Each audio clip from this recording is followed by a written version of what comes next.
Video is going to specifically talk about how eukaryotic organisms are able to turn their genes on. We have done trip and lac operons, and just to clarify, trip and lac operons, okay, and the word operon means it can turn on a bunch of genes at one time. All right, these are not in eukaryotic cells, okay? So we do not have those, all right? So operons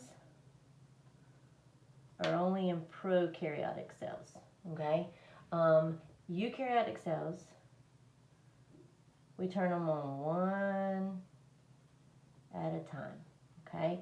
We want to be super specific about the genes that we turn on, and we want to make sure that we're only turning on the single gene that we need each and every time. All right, so the picture in your book, this is on page 311 of the, I think it's the book with the tiger on it. This is kind of, I actually asked you to draw this, so you should have this drawn in your book, and you should have it color-coded. And so the dark blue part right here is the gene that we're trying to turn on.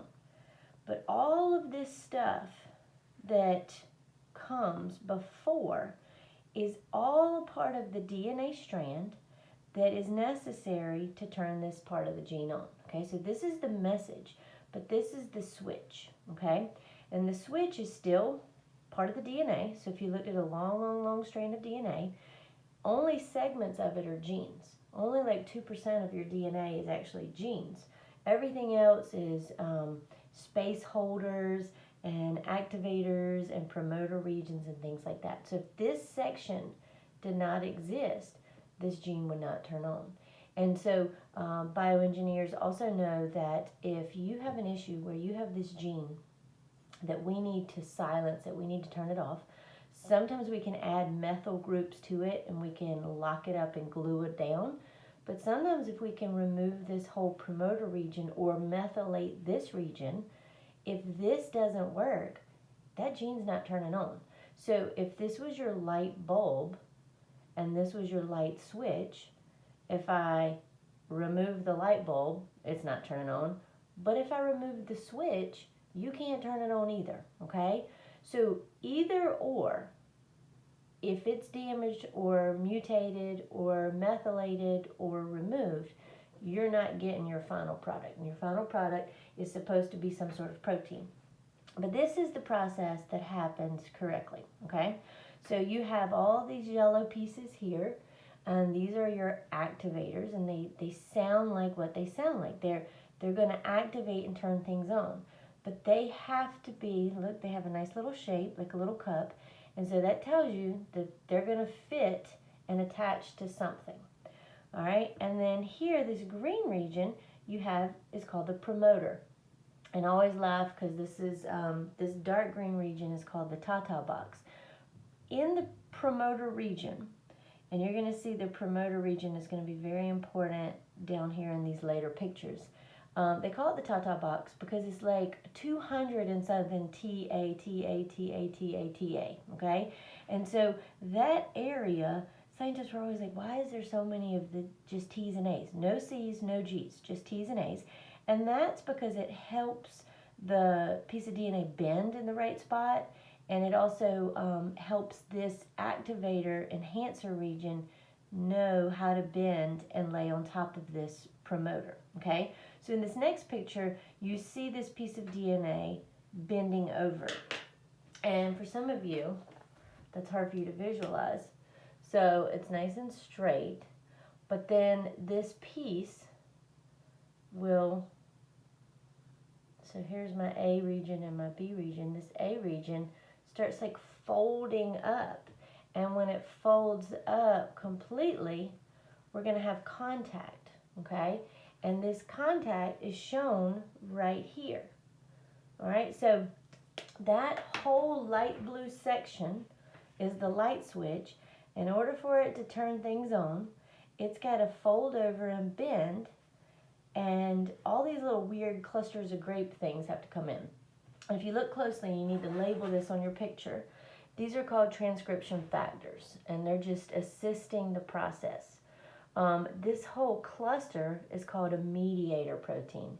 And this is awesome because a mediator is always something that's in between two parties and helps them get along, basically. And median means middle. All right, so your mediator is this cluster of proteins that comes in and makes sure that this enhancer region and this promoter region are joined together. Because this guy right here, this gray bubble that we've been seeing for the past week, this RNA polymerase cannot attach to the DNA until this whole piece, it's almost like a little hair, like a bobby pin, folds down and bends on top. Okay, so you get a straight piece of wire, and then we're going to bend it and fold it together. All right, and then our mediator is going to come in and make sure it happens. These transcription factors are going to come in, and they're going to make sure that all these things join. If you notice these yellow enhancers, there's 3 of them, they're going to have perfect fits with segments on these mediator proteins, and they're going to have a perfect fit with one of these transcription factors. So in this ultimate end, in this final phase, to get the whole process of transcription started, everybody's joined and everybody's happy, and then the RNA polymerase can bind, and we can make our piece of messenger RNA.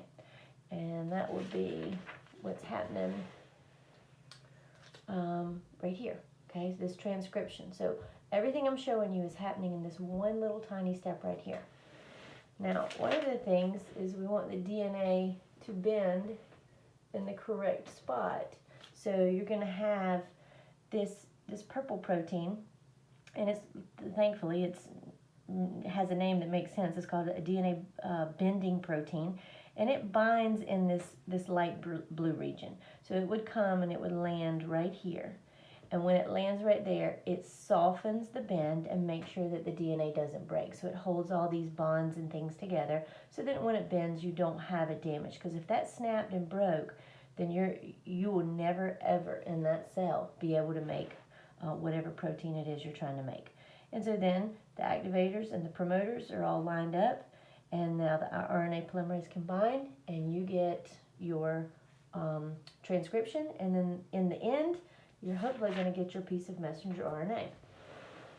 All right, so this was the last picture I had you draw, and it is on page 312. Okay, and so the gene here, we have 2 different genes. We have album gene and crystalline gene, and they're just showing you some of the different controls, okay, that can happen here, okay?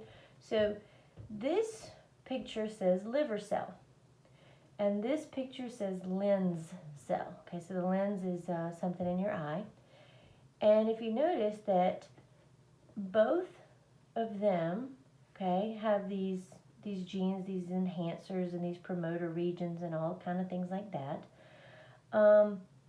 But in the liver cell, the liver can turns the album gene on, but the enhancers and the promoters and all of that only turn that gene on, okay? Now notice the shape, it looks like a little Mickey Mouse and some other things going on. And this crystalline gene stays off in this liver cell. Well, that makes sense because I don't think your liver cell needs to make an eye lens, okay? So these promoters and these transcription factors are only present in the liver cell. If for some reason those things started showing up over here in the lens cell of your eye, then your eye would turn this weird gene on and you would start making album in your eye. Not a good thing, okay? So this gene never gets expressed because the liver cells never get triggered or signaled in order to make it. Flip side, over here in the lens cell, it has the gene for album. So if it wanted to, it could make it because it has the recipe. But if you notice, these little weird things floating around, which are your transcription factors, and let's see over here, they had them as your activators to activate everything. They match this gene and this enhancer region. So we got pink, gray, and brown. So pink, gray, and brown activators are floating in the lens cell, so it turns on this gene. But over here in the liver cell, we have yellow, gray, and I don't know, maybe orange. Those activators turn on that gene. So if you did something weird, and believe me, scientists have done this, if you took these activators and put them into a liver cell, the liver would start making the crystalline gene for the lens. If you took these activators and you put them inside the lens cell, then it would start making this albumin protein and inside the eye. And that's, I mean, definitely don't want that to happen, but that is, that is how you can make sure different genes can get turned on and turned off.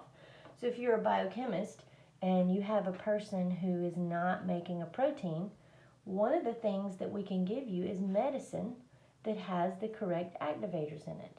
And some people actually have the genes and they have everything they need, but they don't have the right activators. So sometimes you can inject this into specific cells and make them make the right proteins. Okay? All right.